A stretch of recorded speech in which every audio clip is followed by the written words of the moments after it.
Hello friends, let us discuss S block members, exceptional behavior of beryllium. I told you the first member of any group shows some exceptional behavior. So in case of beryllium, we can say beryllium is very small. Alright, its ionization energy is very high. Ionization energy is very high. You can also say their compounds, means compound of beryllium compounds are covalent in nature. This thing we have already discussed. See the covalent nature of ionic bond is directly proportional to phi value. This phi value is charge upon radius the square. Alright, this is called phi value or charge density. So covalent nature of ionic bond is directly proportional to phi value. So beryllium shows some exceptional behavior. First is ionization energy is very high. Alright, it is very small. Alright, beryllium is very hard. Melting point of beryllium is very high. Melting point and boiling point is very high. These are some exceptional behavior. The coordination number of beryllium is never more than 4. It can be up to 4. It is never 4. Like beryllium, if wants to combine with fluorine, it can form BeF42 negative. Means beryllium 2 positive. If you look at the configuration, 1 is 2 and 2 is 0.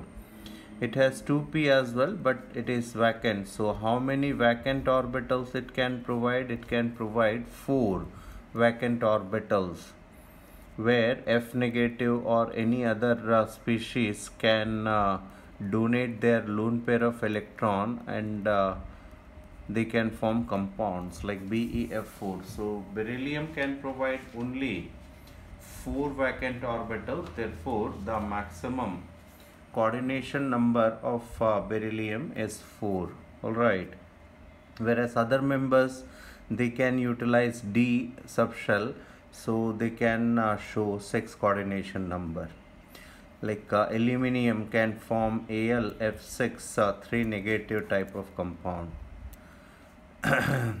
Similarly, when beryllium is treated with NaOH, it forms BeOH whole 4 single negative and it is dissolved. Similarly, aluminum when treated with NaOH, it forms AlOH whole 4 single negative and it gets dissolved. Beryllium is amphoteric. Beryllium oxide is amphoteric. Its hydroxide is amphoteric. Alright. So these are some exceptional behavior of beryllium. Now comes diagonal relation between beryllium and aluminum. This is one diagonal relation. You can say that both form similar kind of hydroxide and get dissolved in NaOH. Alright. Both show passivity. Both of them show passivity.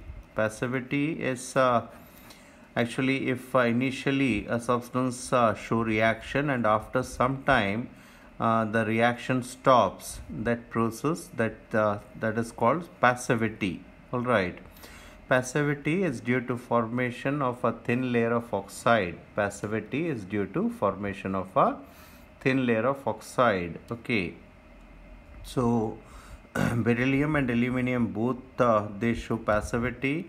Both of them get dissolved in NaOH, forming similar type of hydroxides. Alright, both BeCl2 and AlCl3 both show bridge structure in vapor state. Both of them show bridge structure in vapor state. Bridge structure in vapor state. Alright, both beryllium and aluminum chloride both are soluble in organic solvents. Both are soluble in organic solvents. That is due to covalent character.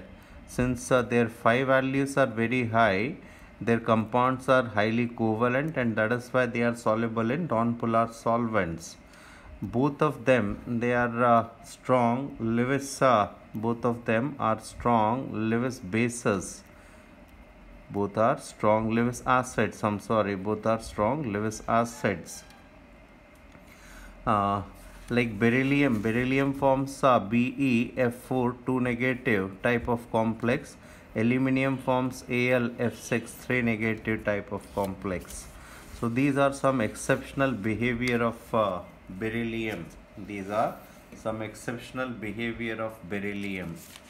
All right.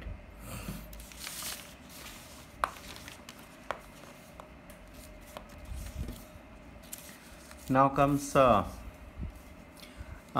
in 13th group we have boron family. All right, boron family, boron, aluminium, gallium, indium, thallium, etc. Now in boron family, there is one statement called inert pair effect. Inert pair effect. So what is inert pair effect? Like boron, aluminium. All right, boron, aluminium, gallium, indium, thallium. Now the configuration, outermost configuration is S2P1. The outermost electronic configuration is S2P1. All right. So the oxidation state of 13th group members is 1 as well as 3. They show 1 as well as 3 valencies. All right. Now the point is thallium, etc., indium, thallium, etc., they prefer the group's lower oxidation state, whereas upper members like boron, aluminium, etc., they prefer group's higher oxidation state or valency. So what is the reason for this? So if you look at the configuration, like boron, this is 2s2p1, then aluminium, this is 3s2p1, then gallium, it is 4s2p1, then indium, it is 5s2p1, then thallium, it is 6s2p1. See, after the utilization of p electron, how many electrons are there in p? Only one electron is there in p. So after the utilization of this electron, the remaining configuration, that is S2 configuration, this S2 is called inert pair. This S2 is called inert pair, and the stability of inert pair, it increases when we move from top to bottom. The stability of this inert pair increases when we move from top to bottom. All right.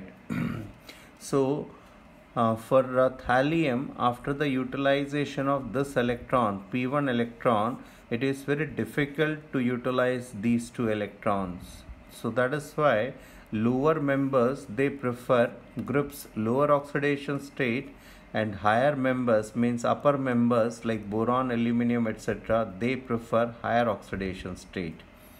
So this is one statement you can make, or NCERT, according to NCERT, like boron, this is 2s2 and 2p1. So this is 2s and this is 2p. All right. So this is the configuration. So in boron, the electron can be excited.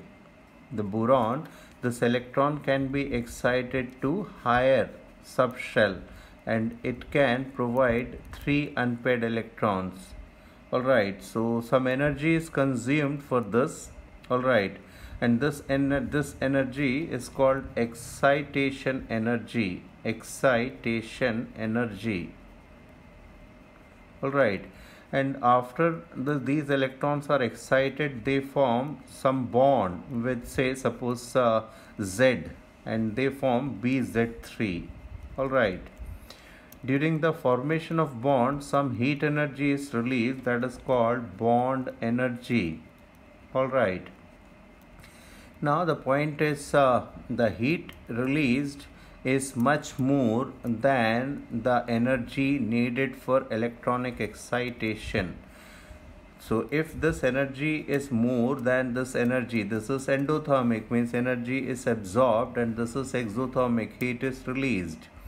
If this heat released is much more than the excitation energy, that means boron, in case of boron, the excitation of electron is favorable, because after the excitation during bond formation, greater amount of heat is released and overall process is exothermic.